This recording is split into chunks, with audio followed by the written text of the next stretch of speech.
Assalamualaikum. Sebelum nonton video ini, tarik napas dulu, baca bismillah.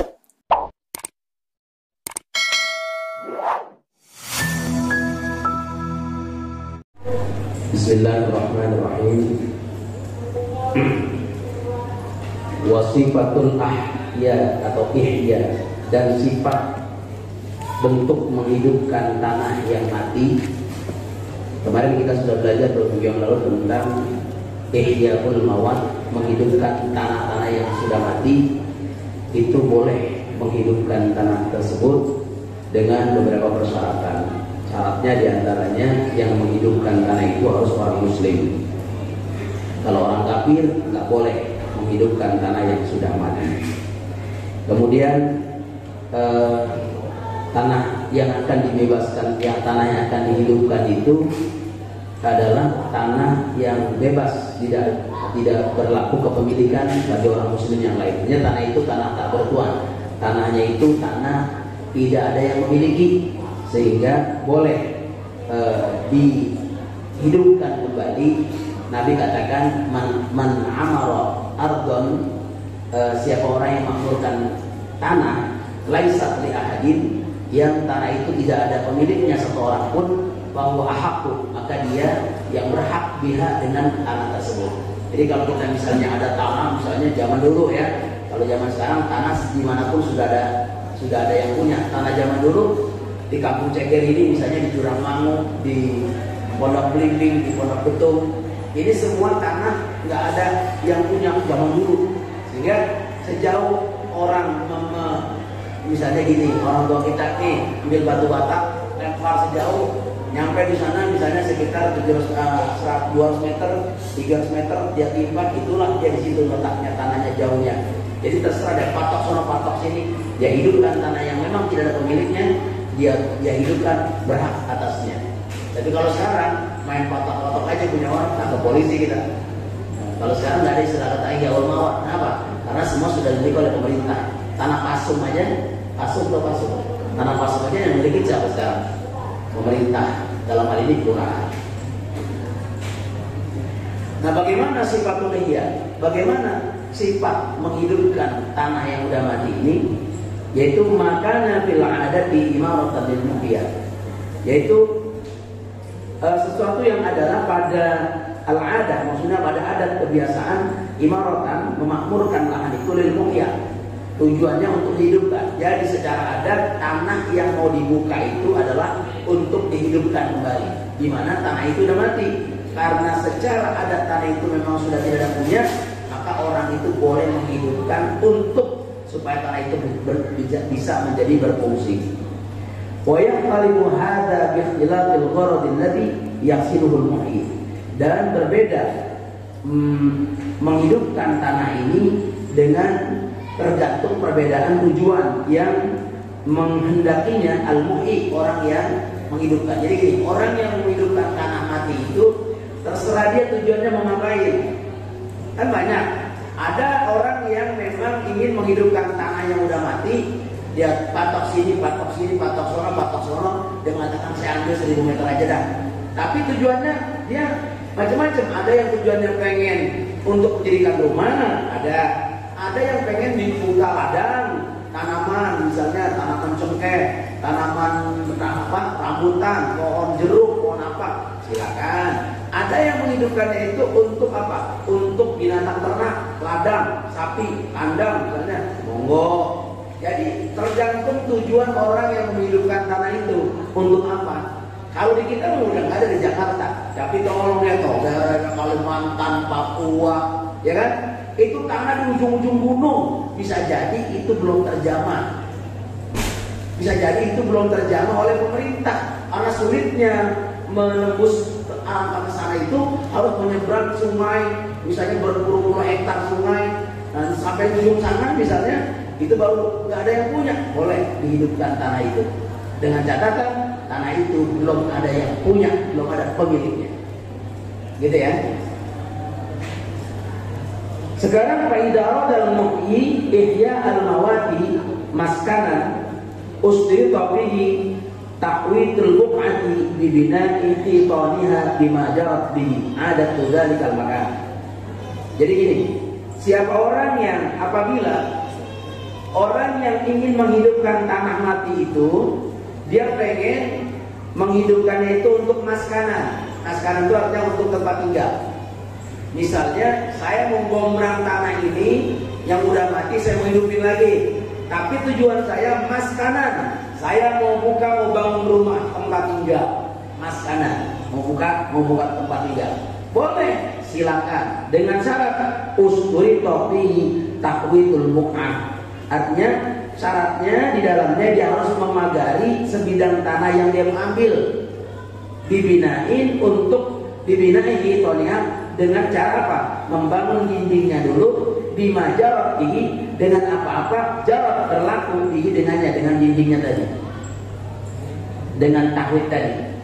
Ada tudalika, menurut adat yang demikian itu, al-makani di tempat itu, min ajurin au hajarin au qasobin. Artinya dia bangun tanah, sebidang tanah itu dia bangun untuk rumah tempat tinggal. Ada di sana misalnya rumah nggak boleh pakai batu, pakai bambu, bangun pakai bambu, ikutin adat di situ. Rumah di sana rata-rata pakai batu, bangun pakai batu. Jangan orang bangun pakai bambu, kita pakai batu, bisa ditimpuk sama orang.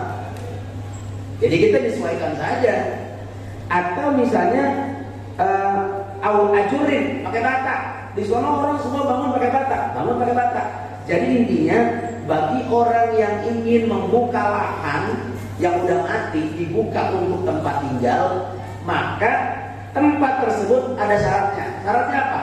Sebidang tanah yang dia mau buka itu dengan catatan dia harus bangun dulu. Dengan apa bangunnya? Dengan batu atau dengan bata atau dengan bambu, menurut kebiasaan di sana. Rumah di sana pakai apa? Pakai batu, bangun pakai batu. Rumah di sana pakai bambu, pakai bambu. Rumah di sana pakai tanah, bangun pakai tanah. Kan ada tanah yang ditumpuk-tumpuk gitu kan? Ditumpuk, dipoles-poles, jadi kencang kayak bata, boleh, silakan. Pokoknya yang berlaku pada adat di tempat itu. Itu artinya orang boleh menghidupkan tanah mati untuk tempat tinggal. Boleh nggak? Boleh. Itu yang pertama. Yang kedua,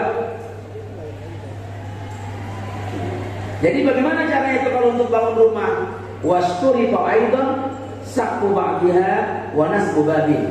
Jadi syaratnya lagi bahwa dia mesti kasih atap. Sebagian bangunan itu harus pakai atap. Kenapa? Karena kalau bangunan kan kalau nggak ada atapnya ngeri ada binatang buas. Kalau binatang buasnya naik, ular naik atas, udah dia masuk, udah bawah, ada orang pada tidur, dicatek membahayakan. Maka harus pakai atap. Jadi kalau mau bangun, buka rumah, misalnya mau bikin rumah tempat tinggal, monggo. Tapi dengan catatan, bangun pakai bata, bangun pakai bambu, bangun pakai batu. Yang berlaku di daerah itu bangunannya pakai apa? Setelah itu pakai atap. Itu kalau orang tujuannya mau buka lahan yang baru, yang udah mati, lahan ini, tanah ini udah mati, nggak ada penghuninya, nggak ada yang punya, boleh dibuka dengan catatan bukanya dengan tujuan masing-masing. Ada orang buka dengan tujuan untuk membangun rumah, silakan. Tapi dengan catatan Pak, patok dulu sini, patok sana, tarik tambang, tarik tali, bangun rumah di situ. Kalau memang tujuannya ingin membangun rumah. Yang kedua, wa in aradal muhyi, kalau seandainya aradal muhyi menginginkan al muhyi, orang yang ingin menghidupkan tanah mati itu apa? Zaribatun dawab, artinya untuk membuat kandang kambing, kandang binatang ternak. Jadi dia buka lahan yang udah mati, tapi dia pengen membuat kandang binatang ternak. Misalnya dia pengen buka kandang binatang, yaitu binatang ternaknya sapi. Apa namanya itu kalau buat sapi-sapi itu apa namanya? Buat sapi pada kandang apa namanya? Ternak ya. Kandang ternak sapi, silakan. Kandang ternak kuda, silakan. Kandang ternak unta, monggo, silakan. Boleh dia buka lahan yang udah mati, dia buka 1 hektar, tapi dengan tujuan dia ingin membuat ternak kandang sapi, monggo. Ternak kandang unta, monggo. Ternak kandang ayam, pokoknya semua binatang ternak boleh dia buat kandang itu. Fayaqdi taqwitu duna taqwitis sukna, maka cukup memagari di bawah pagar rumah dia.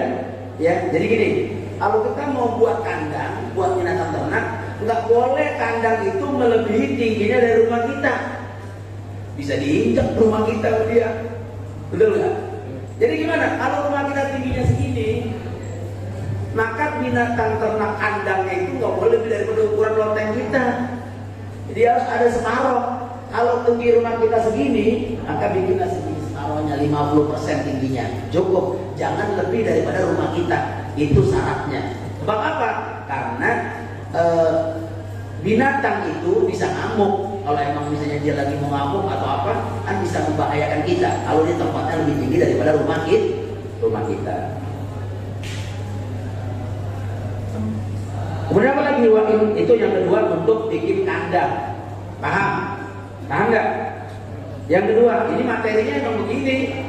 Materinya Ihya'ul Mawad, menghidupkan tanah yang mati. Wa in aradal muhyi, dan jika menghendaki al-muhyi, orang yang pengen membuka lahan baru, lahan yang udah mati dibuka. Siapa yang menghidupkan tanah itu? Untuk apa tujuannya?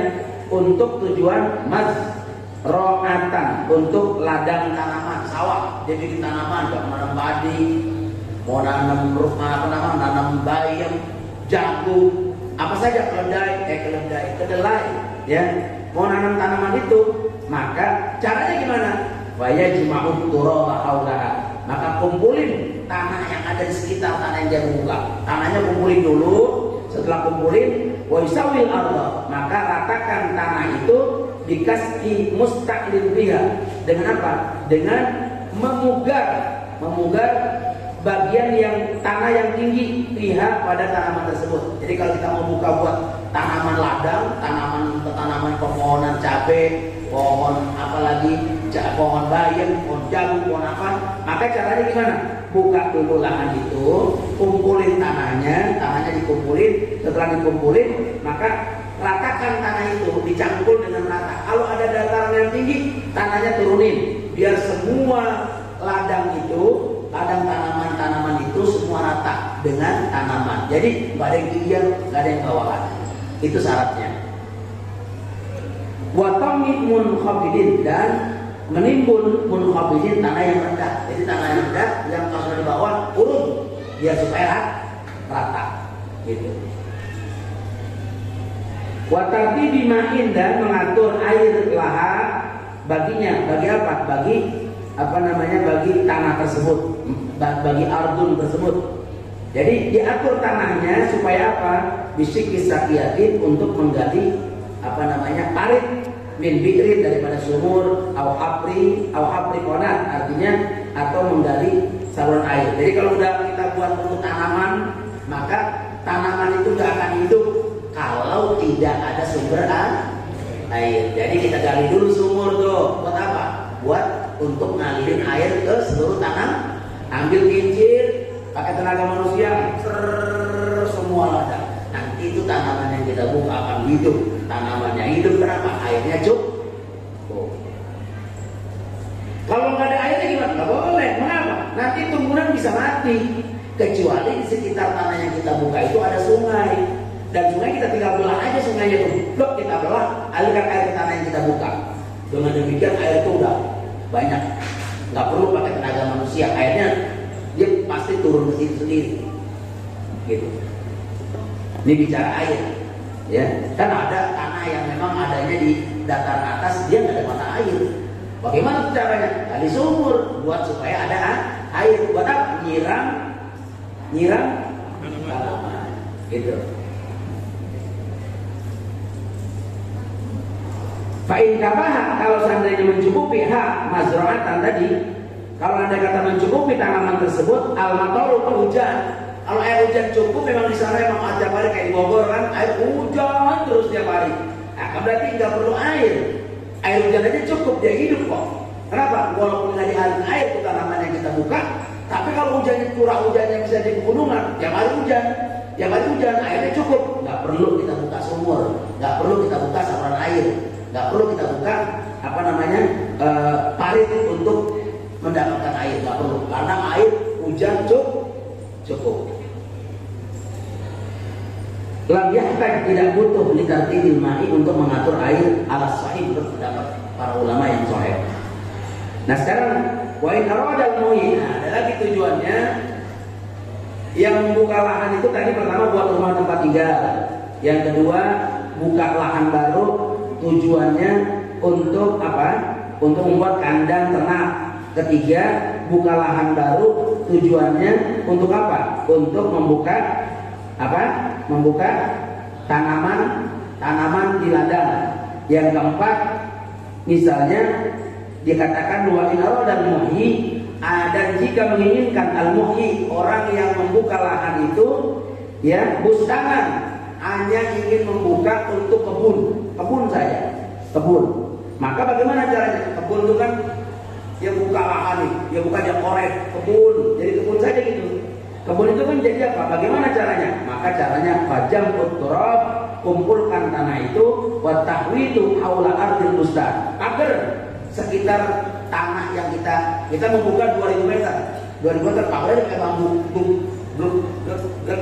kan itu udah kita buka buat kebun tuh. Nah kebun itu terserah mau ditanamin apapun boleh, mau dibuat halaman, misalnya orang pada berrekreasi di situ monggo, kan dia buka tanah itu. Tadinya nggak ada yang punya, dia buka jadi cakep, dia buka jadi kebun yang indah dengan sarana dahan-dahan yang indah, pohon-pohon yang indah ditanamin. Silakan saja, karena Nabi katakan man ahya ardhan, barang siapa menghidupkan tanah maitatan yang udah mati, bahwa ahku, maka dia yang lebih berhak memiliki tanah itu. Gitu ya. Nah, sekarang bagaimana kaitannya dengan wa'lam, ketahuilah. Nah, gitu. Annal ma'al mukhtasah, bahwasanya air yang dikhususkan bisyaksin dengan seseorang. Bagaimana kalau orang itu punya air khusus? Jadi babnya udah selesai ya. Ihya ulmawat terapi. Tapi ini masih ada kaitannya dengan ihya ulmawat. Apa? Yaitu tentang air. Tadi kan kalau orang buka lahan baru, dia harus apa? Gali air. Kalau airnya mencukupi karena hujan, perlu nggak pakai air, pakai menggali sumur? Nggak perlu, cukup hujan aja. Sekarang bagaimana kondisinya di dalam sebuah masyarakat? Annal ma'al mukhtasab bi syakhsin, bahwasanya air yang memang secara khusus dikhususkan bi syakhsin dengan untuk seseorang, la yajibu badluhu li masyiyati ghairihi mutlaqan, maka tidak wajib mengalirkan air untuk binatang ternak orang lain secara mutlak. Jadi gini, kalau saya misalnya punya air itu saya punya di mana air itu saya banyak tetangga saya. Ini ceritanya tinggalnya di tempat banyak ternak ya, bukan di Ceger. Ceger memang gak ada ternak. Katakanlah di Bogor, di Sukabumi kan banyak ternak tuh. Saya punya air itu saya dikhususkan untuk saya punya sendiri gitu. Nah bagaimana tuh caranya? Enggak wajib kita ngasih air untuk tetangga-tetangga kita yang mereka semua pada punya ternak, kambing, kerbau, sapi, enggak wajib. Ya, la yajibu badluhu li masyiyati ghairihi mutlaqan. Tidak wajib mengalirkan air tersebut li masyiyati ghairihi untuk binatang ternak ghairihi, orang lain maksud tangganya. Mutlaqan secara mutlak. Jadi kalau kita punya air, tetangga kita pada punya kambing, pada punya sapi, pada punya binatang lain, dia ternak, kita nggak wajib ngasih air ke dia, karena kita punya air sendiri, gitu. Tapi bisa berubah hukumnya menjadi wajib ngasih air kepada mereka dengan apa? Wa inna ma yajibu badlul ma'i bi satu syarat. Jadi wajib mengalirkan air kepada tetangga-tetangga kita, ngasih air ke tetangga-tetangga kita untuk siapa? Untuk ternak mereka dengan 3 syarat. Dengan 3 syarat. Apa itu syaratnya? Syarat yang pertama, syarat yang pertama yaitu ayyaqdula an hajati. Kalau air lebih airnya. Kalau kita punya airnya lebih, buat mandi lebih, buat nyuci udah lebih. Bahkan air untuknya banyak. Airnya karena banyak, maka hajat kita aja nih, kita mandi sekeluarga masih luber, masih banyak, orang habis itu airnya. Maka kalau keadaan seperti ini, wajib bagi kita untuk memberikan air kepada siapa? kepada tetangga-tetangga kita yang mereka berternak, ada binatang ternaknya. Wajib tuh kasih. Wajib ngasih. Kenapa? Airnya banyak, orang habis. Maka wajib kasih tuh. Ya. Jadi yang punya air di sini adalah kelebihan air. Dia punya sumur di rumahnya, airnya banyak banget, bahkan diambil ratusan orang gak bakalan beli itu air. Maka kalau airnya lebih, kita wajib ngasih kepada tetangga-tetangga kita yang memang mereka ternyata butuh air tersebut. Buat apa? Buat minum binatang-binatang ternaknya. Ya. Fa'ilam yaktul. Kalau memang gak ada kelebihan air, buat kita juga kurang, buat mandi aja kita susah, ya kan? Maka bada binafsi, cukup mulai untuk diri kita aja, nggak usah kasih ke orang lain. Kenapa? Alasannya airnya kurang. Wala yajib badul-libari, dan tidak wajib mengalirkan air, memberikan air kepada orang lain, itu tidak wajib. Kenapa? Buat kita juga nggak ada pas-pasan, boro-boro buat ngasih tetangga. Itu syarat pertama, boleh ngasih air ke tetangga-tetangga dengan catatan satu, kelebihan air. Syarat kedua, ayah taja ilahi ghairu, ayah taja bahwa butuh ilahi kepada kepada air, butuh orang kepada air, ghairu selain sahibul ma, selain orang yang punya air. Jadi gini, selain kita butuh air, ternyata tetangga-tetangga kita kan pada butuh, pada kehausan. Mereka juga air kambing-kambingnya, buat dirinya juga pada kehausan, pada kekeringan. Tapi kita mah orang kekeringan. Kenapa? Karena sumur kita mah ada untuknya, ada mata airnya, orang habis-habis. Tuh. Paham? Kayak dulu di masjid nih, anak masjid mah kan memang punya umum kan. Orang boleh aja ngambil. Jadi juga kita nggak boleh. Andai kata air kita lebih, kita nggak boleh jual air. Nggak boleh hukumnya kita jual air. Kenapa nggak boleh? Karena ada hadis Rasulullah SAW. La bayi, tidak boleh menjual apa? Fadlima, kelebihan air. Kalau kita kelebihan air kita nggak boleh jual. Sebab air bukan milik kita. Air adalah anugerah Allah. Jadi kalau ada air, bang, ada air, ambil. Gitu. Jangan kita pertahankan. Gitu. Kasih air mah. Gitu. Nah, kalau sekarang airnya pakai apa? Pakai setrum. Nah, kalau dia ngasih setrumnya boleh. Kalau airnya mah ambil gratis. Tapi kalau setrum, 2 jam nyolokin mana aja mau kolomnya banyak banget lagi sampai luber. Tiap hari ngambil setrumnya kayak 2 jam. Begitu terus, ya kan? Ini bagaimana nih? Ya kalau tuh dia mau bantuin buat setrumnya, silakan. Tapi kalau airnya nggak boleh dijual. Kenapa? Karena air itu anugerah Allah. Imma li nafsihi, butuh kepada air, selain sahibul ma yang punya air butuh. Ternyata ada orang lain juga butuh sama air itu. Imma li nafsihi, baik untuk dirinya, wa auli bahimatihi atau untuk binatang ternaknya. Jadi gini, tetangga kita mereka butuh minum, juga mereka butuh untuk minum binatang ternaknya. Ada berapa? 40 rumah tetangga kita. Mereka nggak punya air, mereka butuh minum.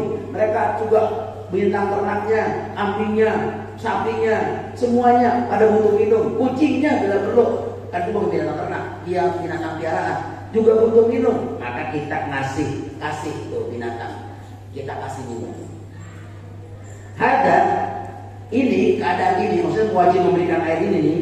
Idza kana hunaka kala'un tar'ahul masyatu wa la yumkinu ra'yuhu illa bisaqil ma'. Ini kewajiban memberi air ini apabila hunaka di sana kala'un ada padang rumput. Kalau memang ternyata kewajiban kita nih wajib ngasih air. Kalau di sana itu di dalam binatang ternaknya itu ada padang rumput, di mana padang rumput itu di situ ada binatang ternaknya yang pada makan apa? Makan rumput. Dan tidak mungkin, tidak mungkin rakyuh pengembala pada padang rumput itu illa bisa ilma. Gak mungkin padang rumput itu bisa tumbuh kecuali kalau kita kasih air. Kalau kita airnya padang rumputnya kita siramin pakai air diminta sama kita, silakan ambil, udah pada siram pada rumputnya, pasti airnya tumbuh, pasti pada rumputnya makin hijau karena dikasih air. Dengan dikasih air pada rumputnya tumbuh, maka binatang ternaknya pasti pada bisa makan rumput. Tuh. Jadi kalau keadaan seperti ini, bukan hanya kita yang butuh air, tetangga pada butuh semua, kambingnya juga pada butuh, ternaknya pada butuh, kasih air mereka. Mengapa? Alasannya air kita juga lebih dan tetangga kita juga pada butuh. Kambingnya juga, ternaknya juga pada butuh minum. Di sana apa? Oh, di sana banyak ada padang rumput. Nah, mereka ambil air dari rumah kita, dia bawa, pengembala dia bawa itu, kemudian dia siramin rumputnya, akhirnya pada tumbuh tuh rumput, itu boleh. Wajib bahkan. Kenapa? Kalau kita nggak kasih air, bisa mati binatangnya semua. Paham? Gitu. Wala yajibu alaihi badlul ma' li za'i ghairihi wala li syajarihi. Dan tidak wajib atas orang yang punya air badlul ma'i, mengalirkan air li za'i ghairihi, untuk tanaman selain yang punya tanah, yang punya air. Jadi gini, nggak wajib kita ngalirin air kalau seandainya, contoh gini nih, kita punya sawah kita ada mata airnya, ada mata air, itu air dari sawah kita, orang berhenti. Sedangkan tetangga kita tuh, tangga yang tanah kita, mereka nggak ada air, bahkan ternaknya itu pada kehausan. Bagaimana caranya? Maka caranya itu dia boleh mengambil air yang di mata air kita kasih, dengan catatan jangan merusak tanaman sawah saya. Kalau merusak tanah, maka nggak boleh. Kenapa? Alasannya merusak tanaman yang punya air. Paham dong? Jadi kan tanahnya rusak lah, kebo pada turun di sawahnya, pada nginjak-injak, airnya tuh tak nandur, baru nandur habis, diinjak-injak kebo pada main air. Orang-orang gembalanya habis ke tanah dia semua tuh. Tanahnya pada minum tuh, kerbau-kerbau pada minum. Akhirnya apa? Akhirnya enak diminum, tapi tanaman yang punya air habis semuanya, rusak. Mengapa rusak? Karena ternaknya pada turun. Jadi jangan sampai ganggu. Yang kedua, wala li syajarihi. Nah, kewajiban kita ngasih air hanya khusus untuk binatang ternaknya yang butuh air, ya, atau oleh pengembala yang butuh air. Tapi wala li syajarihi, bagaimana kalau kebun dia kita alirin air buat ternaknya, tapi itu ada pohon pisang, ada pohon rambutan, ada pohon mangga, ada pohon duren, ya, itu kita nggak wajib ngasih air buat tumbuhan-tumbuhan dia. Dia mati juga nggak ada kewajiban kita. Kenapa? Alasannya karena mereka nggak punya ruh. Tapi kalau binatang punya ruh, mulia orang punya ruh. Yang setiap yang punya ruh diberikan kemuliaan. Dihormati ruh, karena menghormati ruhnya. Maka binatangnya itu wajib kita kasih airnya untuk supaya mereka bisa hidup. Maka kalau kata dalam hadis Nabi katakan irhamu man fil ardi yarhamkum man fis sama. Cintanya ada di bumi, termasuk manusia, binatang tuh kita kasih. Ada semut gigit kita sampai jungkir balik. Dari ipin digigit semut, dia gini. Mampus tuh. Tuh mati. Mana aja dapat rezekinya dari ngisep. Ini nih gigit doang. Yang mau jual orang gigit, udah kali itu semut. Jok begitu. Mati kita bunuh semut loh. Cukup kita aja ambil, pindahin, biar kita masakin juga paling bentol dikit, taruh, dah sama ya. Nah, gitu. Kita kira-kira bikin nyamuk sampai jungkir tuh. Biarin lo, udah kenyang lo baru. Lo mati, sampai darah-darahnya nempel. Rasain dah lo. Ya Allah, dia rezekinya cuma segitu. Kita tega aman. Jangan dibunuh, dia nyamuk. Kasih dia kehidupan. Dia punya ruh, kita hormati ruhnya. Dia makhluk Allah juga, dia juga zikir, dia tiap hari zikir. Man kita orang dengar bahasa dia. Kalau Nabi Sulaiman ngerti bahasa dia zikir, kalau kita kagak ngerti kita. Nah, jadi kalau pepohonan nggak apa-apa dia mati, tapi binatang nggak boleh mati. Mengapa? Wajib kita tolong, kita kasih air. Kenapa? Karena mereka butuh hidup, karena mereka punya ruh binatang. Binatang ada ruhnya? Ada. Kalau ada ruhnya nggak bisa mati, nggak bisa hidup ya. Kayak kita ada ruhnya. Jadi setiap yang buruk wajib kita hormati. Wasal syarat ketiga wajib ngasih air kepada orang, pada binatang ternak itu apa? Ayyakunal ma'u bimaqarrihi, bahwasanya air itu ada pada sumber mata air. Wa huwa mimma yustaqlaqu, dan dia sumber air itu mimma yustaqlaqu, dari sesuatu yang nggak habis-habis. Kalau diambil serok airnya tuh muncul lagi, diambil airnya muncul lagi, disedot pakai apa tuh? Pakai apa? Diesel buat ngalir sawah, masih banyak aja, bahkan nggak habis-habis. Yustaqlaqu, muncul lagi airnya. Fibirin, terdapat itu pada sumur, au ainin, atau pada mata air. Kita punya tuh. Nah, yang kayak gitu silakan kita tawarin. Faida akhoda hadal ma'a, apabila mengambil air ini fi ina'in, di bejana, lam yajib badluhu ala sahih, maka tidak wajib menyerahkan air itu menurut pendapat yang sahih. Kalau kita mengambil air itu di ina'in, di bejana nih, kita ngasih air ke binatang, tetangga tuh banyak binatangnya, kita ambilin, kita yang ngambil air, kita potong ke sono, kita kasih gitu, maka yang kayak gitu nggak wajib, kecuali kalau pengembalanya itu yang datang ke kita. Bang, saya yang bawa dah, saya ngambil air, dia ambil bawa ke sono, silakan. Tapi kita yang punya air nggak wajib sampai nurunin timba, angkat, taruh, bawa ke sono, masih binatangnya, nggak wajib. Tapi kalau maunya begitu, ya silakan, mau capek, palanya gede. Paham tuh? Paham gak? Gitu. Ini menurut pendapat yang sahih dari para ulama. Wa haitsu wajibal badlu lil ma'i, dan sekiranya wajib menyerahkan air, fal muradu bihi, yang dimaksud dengan menyerahkan air di sini adalah tamkinul masyati, artinya mempersilahkan binatang ternaknya itu min huduriha, hadir binatang ternaknya itu lil mirik, silakan binatang ternaknya datang ke sini. Kemana? Ke sumur, ke mata air. Ayo ambil, dia pada jebur binatang. Apa yang suaranya gitu? Suara apa itu? Sapi itu pada minum airnya sepuas-puasnya. Silakan. Kenapa? Karena itu mata air. Selesai pada kenyang, dia pada kabur. Monggo silakan. Dengan syarat di sini, ya. In lam yatadarrar sahibul ma'i fi zar'i aw masyati. Dengan catatan, dengan syarat jika tidak membahayakan pemilik airnya itu tanamannya atau binatang ternaknya. Ternyata yang punya air juga ada tanamannya, yang punya air juga binatang ternaknya ada. Kalau sampai dia datang kemari, sampai merusak tanamannya, sampai merusak kambing-kambingnya, kambingnya pada berantem di tanduk, pada mati sama dia, maka nggak wajib. Kenapa alasannya? Karena merusak tanaman dan binatang ternaknya yang punya air.